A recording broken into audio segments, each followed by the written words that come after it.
was just searching up random stuff, and then I clicked that, and... No, you wasn't searching up random stuff. So what was you searching? What was you searching? Wow. That. What does that say? Shaking the...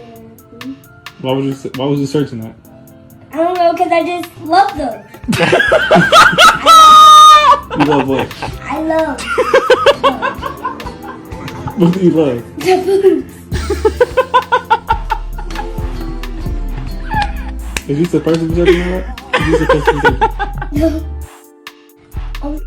Shit. Keep searching them boobs, young man. Keep it up. Whoa. Now what's happening with the Dloft? It's your boy Pree. We back at it again. First off, I want to let everybody know that's rocking with your boy. I appreciate the likes. I appreciate the comment. And I appreciate the ones that didn't subscribe. Everybody else, you know what to do. Hit the button. Now let's get it. Honey, the carolers are here. Oh my god, I love carolers. 2, 1, 2, 3, 4. To the wind.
Can we have money?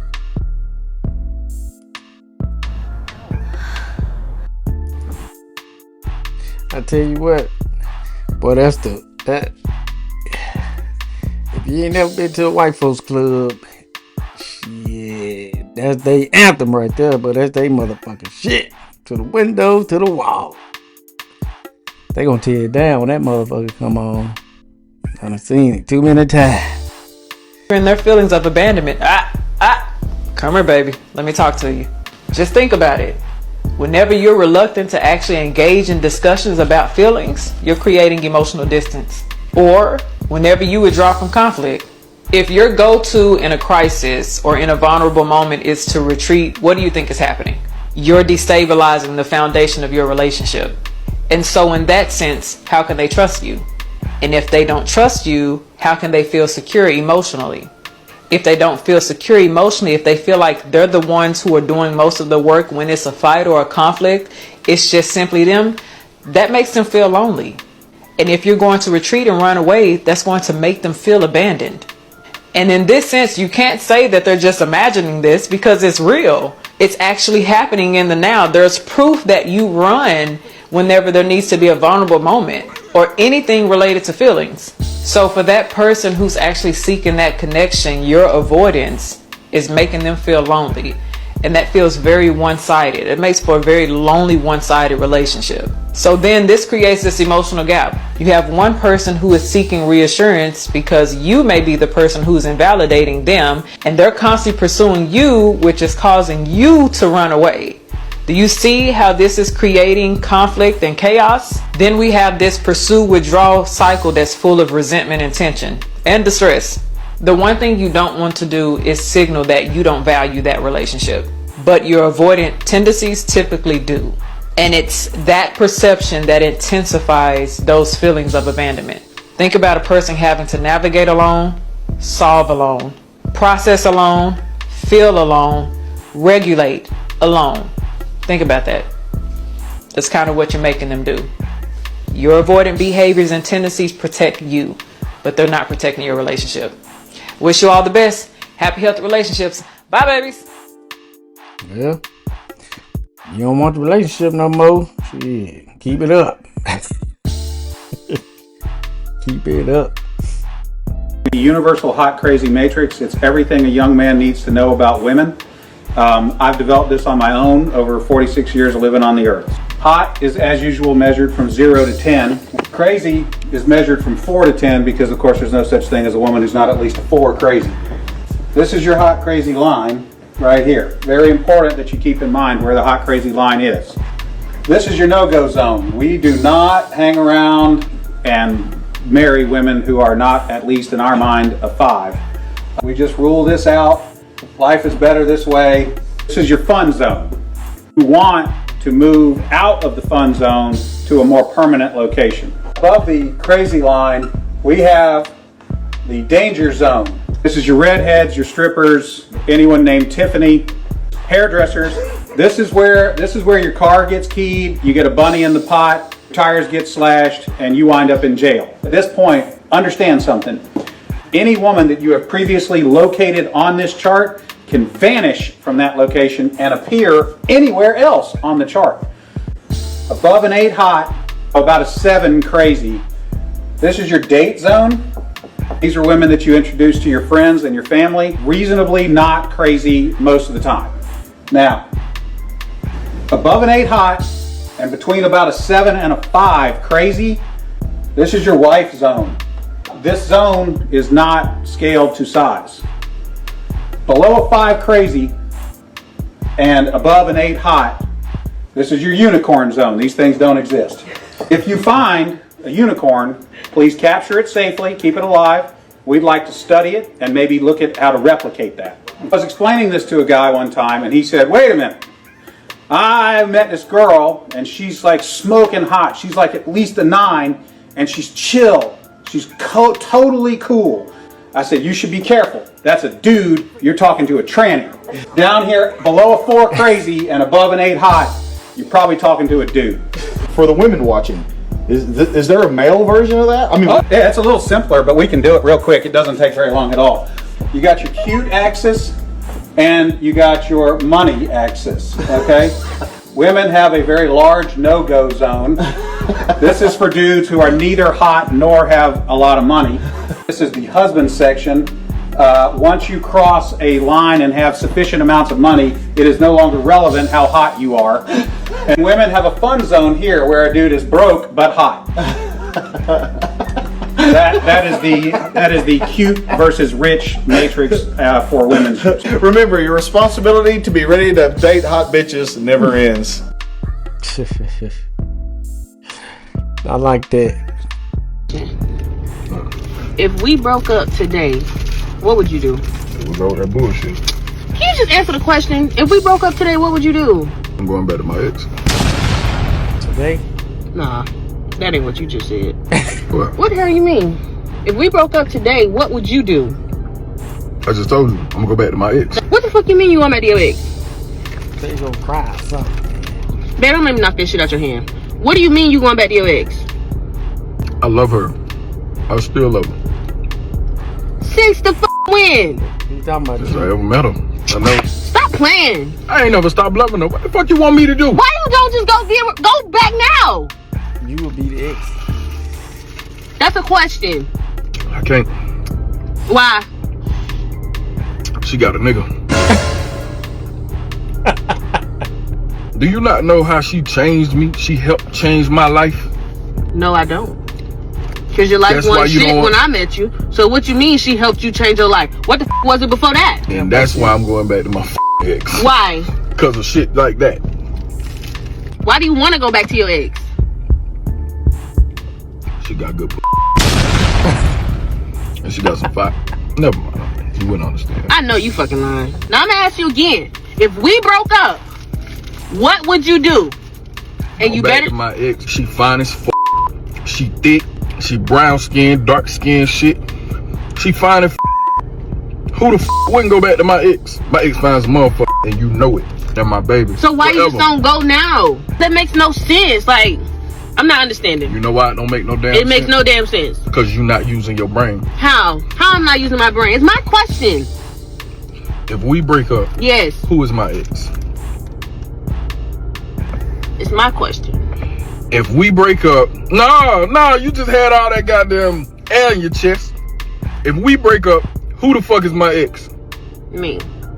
So who the fuck you think I'm going back to? The Lord.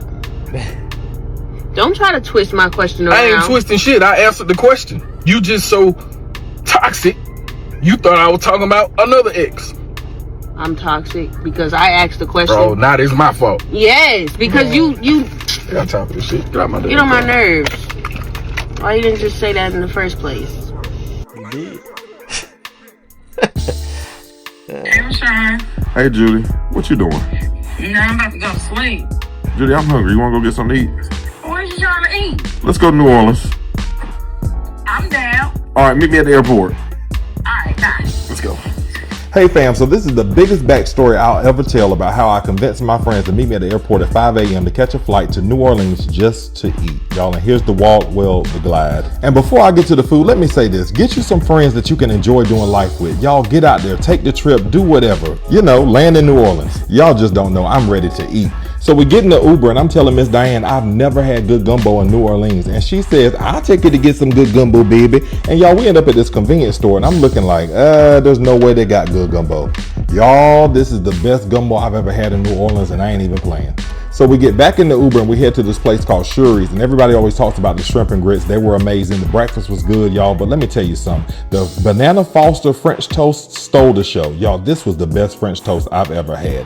We left here and we made our way down to the French market, and I only go to the French market for one thing, to see Loretta. Loretta's has the best beignets I've ever had in my life. Look at this. This is a beignet. Ooh, I know it's about to bust. I know it's about to bust. Oh my God, it's so good. We took a quick walk down the French Quarter and then it was time to check in at the La Meridian. I'm gonna do a video later to talk about how beautiful and amazing my stay was here. The hospitality was amazing. My room was so beautiful and so spacious. Y'all, I love my room. I love the bed and the shower.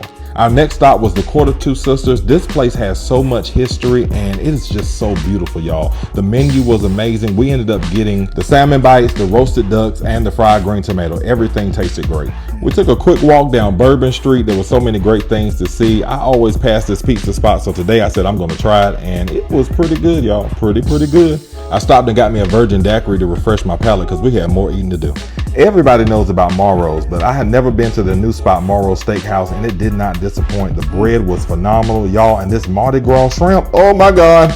Then we went to Loot, one of my favorite spots in New Orleans. I tell everybody, if you're going, stop here. It's amazing, y'all. Look at this shrimp and grit and these garlic Parmesan potatoes. And then this bread pudding dessert. And then it was time for our last stop. We went to Bearcat, and y'all, this was the best breakfast I've ever had in my life. This strawberry lemonade was life-changing. Y'all, look at this breakfast. I had bison sausage, and these potatoes were seasoned. Oh my God, y'all, it's the best breakfast I've ever had in my life. I hated to leave, but it was time to go. We made our flight back to Raleigh, and y'all, back to North Carolina, baby. Yeah, that's lit. I'll meet some nice places to eat at on my next trip to New Orleans. One thing a man is not gonna do when he is not feeling appreciated, he ain't gonna complain about it. He ain't gonna make no speech, ain't gonna be no announcements. He just gonna adjust. Here are 6 things a man will slowly stop doing when he knows that he is not being valued. Number 1, he gonna stop going the extra mile. Yep. When a man knows that he goes above and beyond for his wife, his family, or his woman, and he ain't being appreciated, it's pointless. Number 2, he will stop sharing what's on his mind. When he knows that his ideas, what he says are diminished or minimized, he just gonna stop talking. Number 3, he will stop being emotionally available. When you know that your energy of you opening up is not welcome, then you just gonna stop.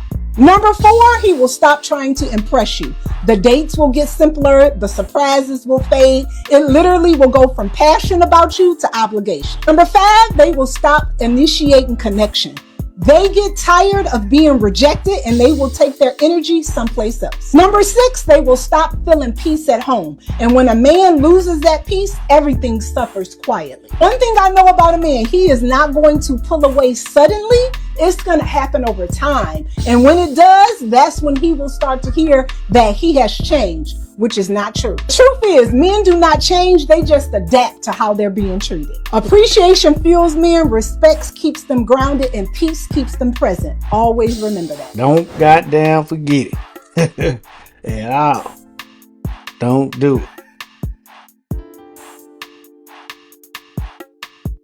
I can be honest. Men are greedy. Men are greedy. That's what it boils down to. When men get money, you know what's their thought process when men get money? What? I can finally take care of a family.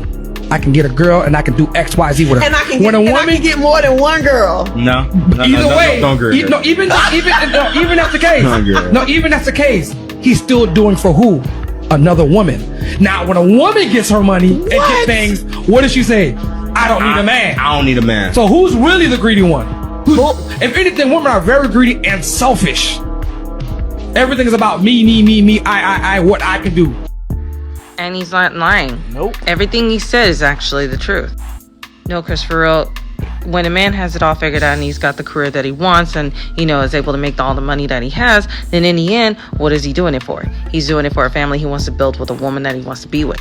But then once a woman has decided to aim for a career that she wants and ended up making that kind of money, 6 figures, whatever, chasing that lovely bag, she ends up just telling herself that she doesn't need a man and that she's independent.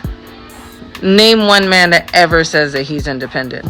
And she's not doing it for anybody else. Because I've never heard a woman say that she does it for anyone else. She just does it for herself.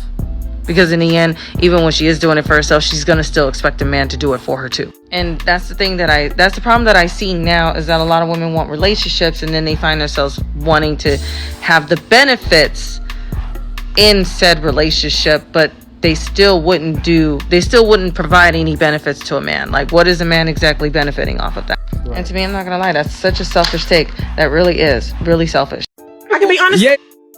Goddamn right. Alright, Dloft. I'm out this thing. We done did. Don't forget. Respect. Take you a long way. And I'm out. Peace.